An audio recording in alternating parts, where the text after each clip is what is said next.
Bonjour, je suis Romuald Gross, je suis responsable de compte au sein de la delivery DEC et j'interviens sur le portefeuille client de Créer École SA notamment et de certaines filiales clientes de Silka. J'ai voulu intégrer ce projet déjà pour nourrir ma curiosité puisque c'était vraiment intéressant de pouvoir découvrir le monde des startups.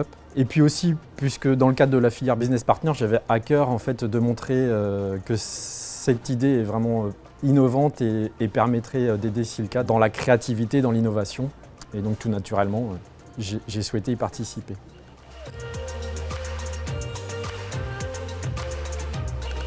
J'ai pas eu un rôle important puisque sur 3 semaines, c'était difficile de rentrer vraiment dans le cœur de métier. Par contre, je suis intervenu dans le domaine marketing et dans le domaine commercial ou relationnel. Et voilà, j'ai pu agir sur certains documents importants dans le cadre des actions commerciales d'EO.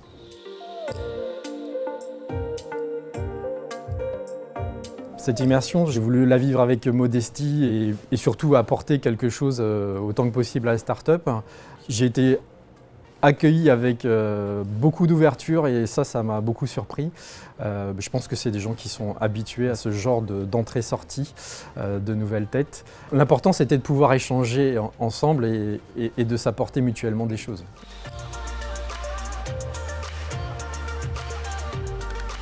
C'est encore un petit peu tôt pour en tirer des choses qui soient très structurées.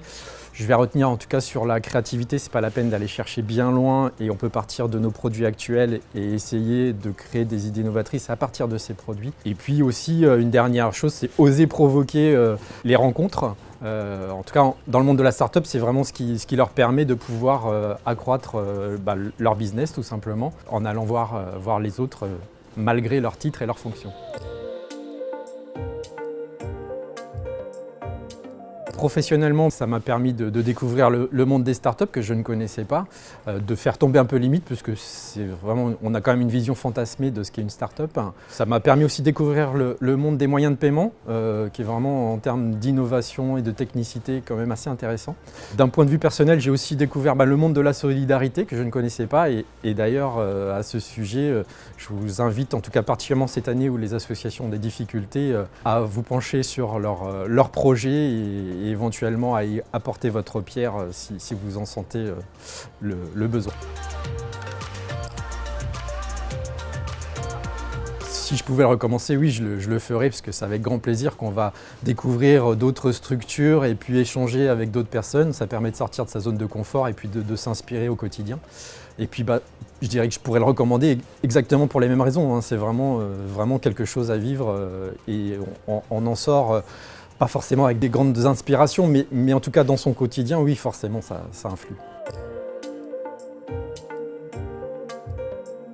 Le mot de la fin, ça va être un remerciement. En fait, je pense particulièrement à Frédéric Vatine d'Oscarache, qui m'a accompagné pendant ces 3 semaines, et puis aussi à Guylain d'Alençon de la société EO, qui a su me faire confiance et avec qui j'ai pu passer 3 semaines vraiment très agréables.